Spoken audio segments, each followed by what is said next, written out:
All right, hi y'all. Welcome back to Health House. Hey, welcome back to Health House. And today's episode is something that's been on my heart. With Father's Day and Juneteenth being right around the corner, I wanted to talk about generational curses today. I want to talk about the cycles that we inherit and the cycles that we decide to break, because that is the most important thing. You can't really help what you inherit, but you can decide to break those habits that you've inherited.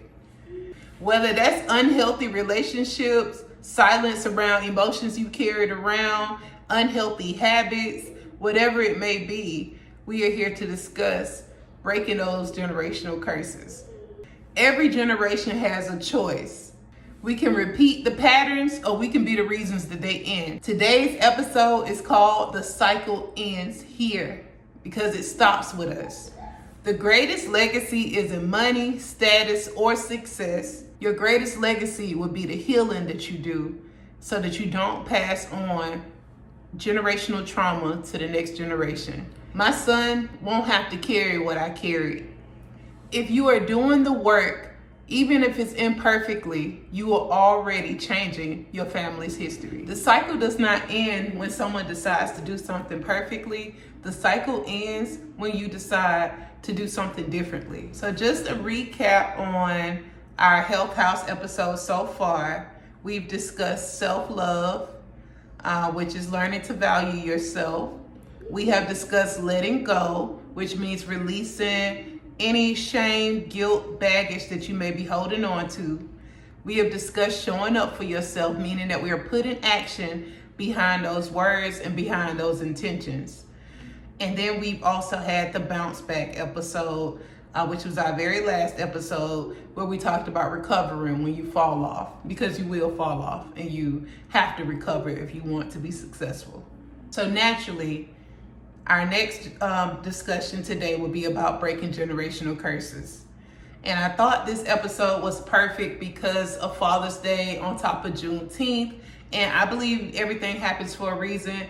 There's a reason why God allowed those days to be back to back. And Juneteenth is about freedom, but especially in the Black community, every community, our fathers are very, very important to the structure in our households and the way that we raise our children. So today we're talking about freedom. Not just freedom celebrated on Juneteenth, but the freedom that happens when we decide that a cycle ends with us.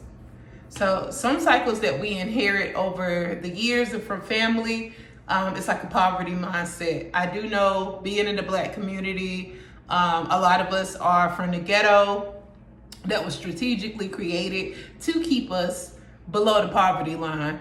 And a lot of us still believe in things that our parents believed in, that college is the way out, it's your meal ticket.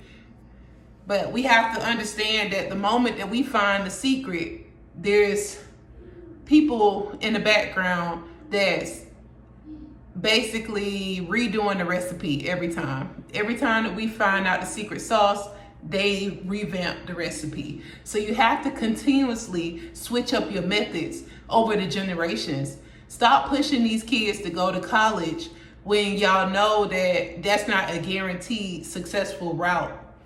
I think going forward, it's best to make sure our kids learn skills over the years so they will have different things that they may be interested in that they can make money from, instead of training them to work for other people and make other people's dreams be a reality. Another cycle that we inherit typically are unhealthy relationships. We spoke about this in the Let Go video, about how when you realize that people do not have your best interests at heart, or they doing you dirty time and time again, or they even showing signs of people who have done you dirty before, you have to use your discernment and your strength to let people go and to move forward, because it's for the best. If the person was meant for you, they would not be showing signs of jealousy or envy or taking advantage of you, you have to realize that unhealthy relationships, no matter who it is, whether it's platonic, whether it's romantic, familial, it doesn't matter. Anybody who cross boundaries of yours, you need to sit down, create some boundaries, and if they cross those boundaries, they have to go. They have to be cut off. You cannot keep people around you that will bring you down. And that's all a part of self-love too. If you love yourself, you're not going to put people in your circle that is not down for you, period. We inherit lack of emotional expression. Now, when I say lack of emotional expression, I do know with boys specifically, at one point in time, they were not allowed to express themselves emotionally without being looked down upon. And I would not do that to my son. And I know a lot of women in this generation are not doing that to their sons. They're allowing their sons to express themselves and teaching them how to express themselves. And if you're not doing that, you need to. I think it's so important. I feel like a lot of men, grown men today, don't know how to have an honest, open conversation with a woman. And times are evolving. Women want more out of men these days. They want to be able to have an open, honest conversation and be understood, and also and actually communicate rather than just being responded back to. And it's not just men, it's women too. A lot of women were not taught to emotionally express themselves. So they may do other things in response to an emotion that they may be feeling.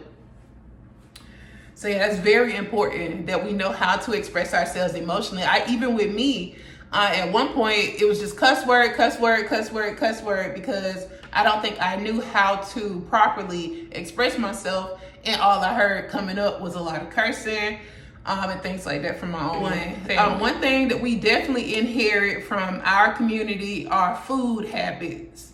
Eating a lot of fried foods, a lot of salty foods, a lot of sugary foods. I mean, I can think of it right now, like a bowl of yams full of sugar, a big ass cup of sugar Kool-Aid, some deep fried catfish with some mac and cheese and some cornbread and some greens. I mean, it sounds good because that's what we're used to, but at the end of the day, we have to find ways to make things healthier, and also teaching our kids healthier ways to prepare their food and eat their food.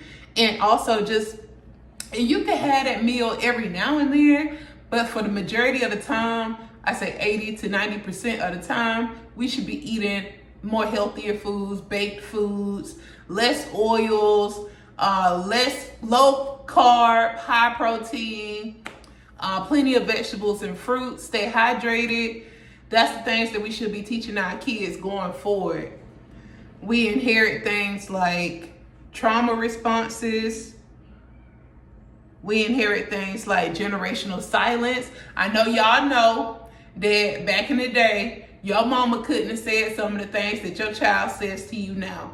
So you know that was basically them silencing them and teaching them not to know how to express themselves in a healthy way. So all of those generational curses, y'all know they're generational curses because most of us have been through it. Most of us have been through the same thing. Our parents went through the same thing. That's how you know, like if it take one leader to point something out and lead in a proper way, in a compassionate way, because changes don't happen overnight. It will take time for us to change things, but we have to actively work on it so that our next generations will already be introduced to it from the very beginning. And anybody out there who is already breaking these generational curses, kudos to you. Pass the word along. I also want to point out the fact that fathers are so important. I don't think people really understand how important fathers really are. I'm not sure if the fathers in our communities understand how important they are. And when I say community, I really mean Black. I am talking to Black people right now. I ain't gonna lie to you. I can really only speak on our experience and our situations because that's all I know and that's all I look at and study and see. But fathers are so important and they don't understand. They teach girls and the boys how to love themselves. They are one of the main things that will teach a son or daughter on how self-love operates. And mothers too, y'all are very important. However, today we are focused on fathers and their roles in the household. And honestly, just me personally,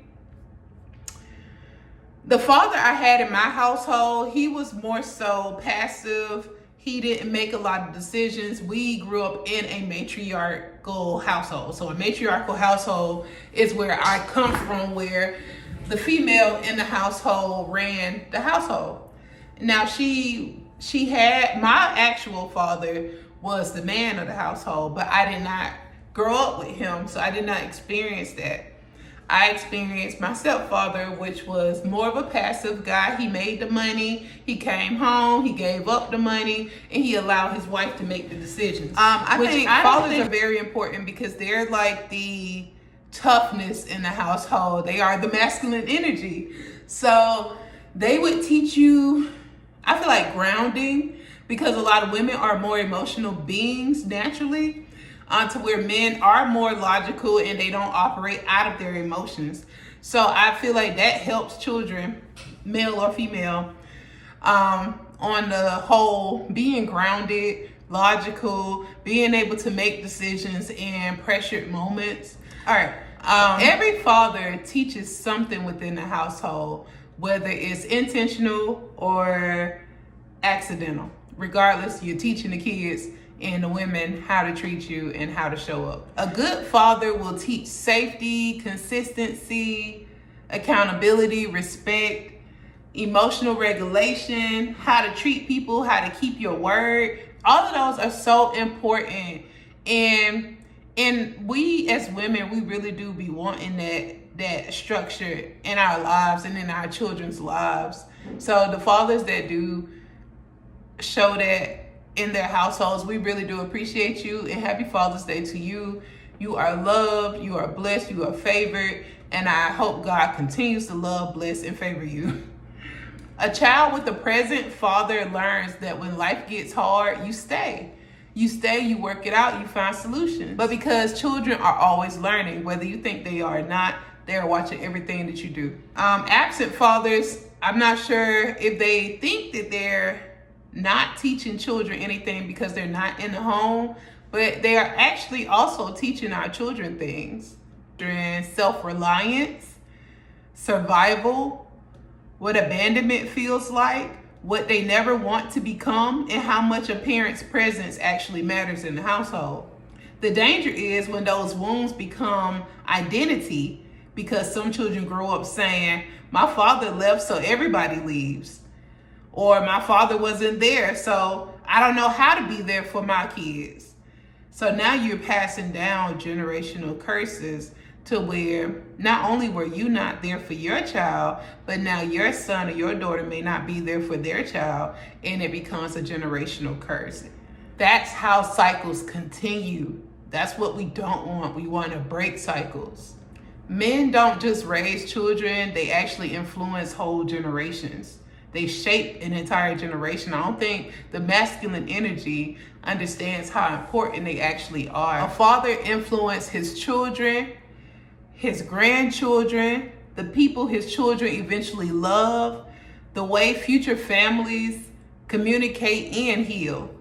All of that comes from the father.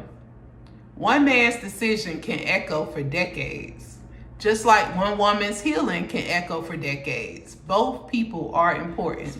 Juneteenth reminds us that freedom is inherited.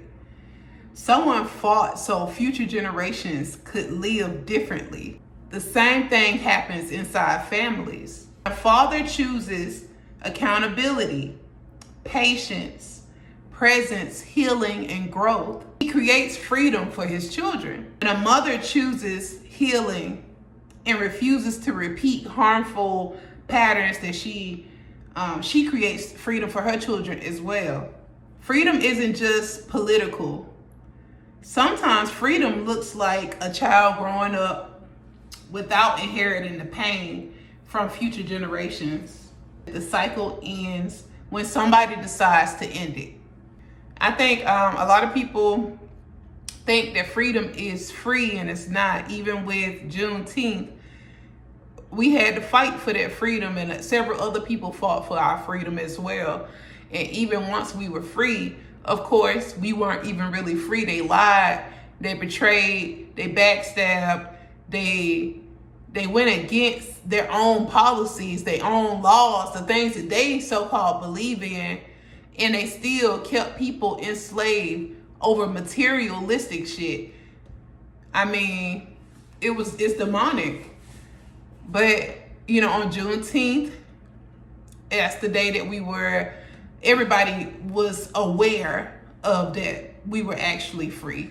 I just want people to take heed that healing takes work, and freedom is not free. So everything you do, you're going to have to put in some work behind it, including healing and being free within yourself, within your family, within your life.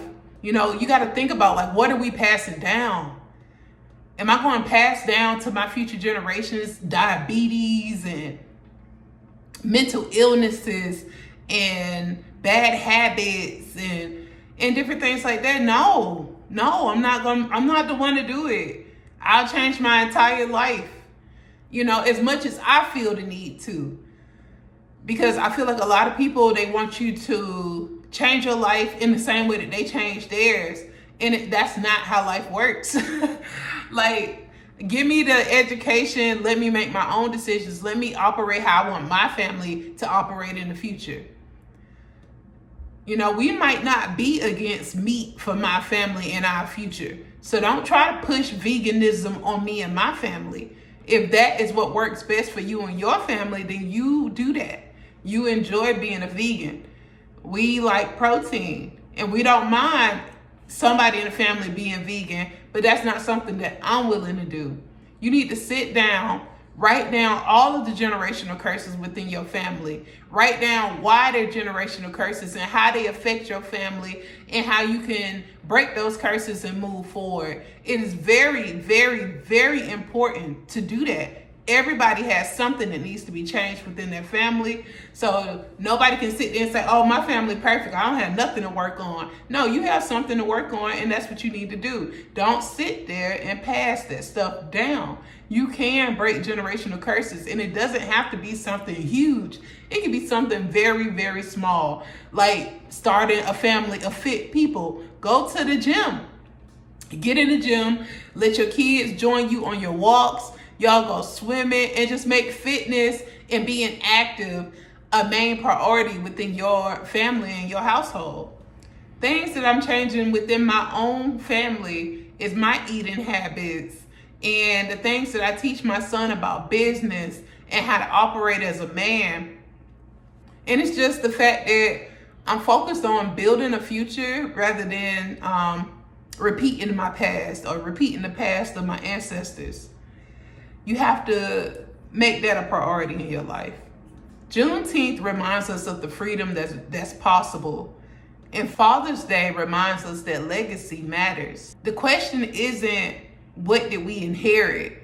The question is, what are we going to pass down?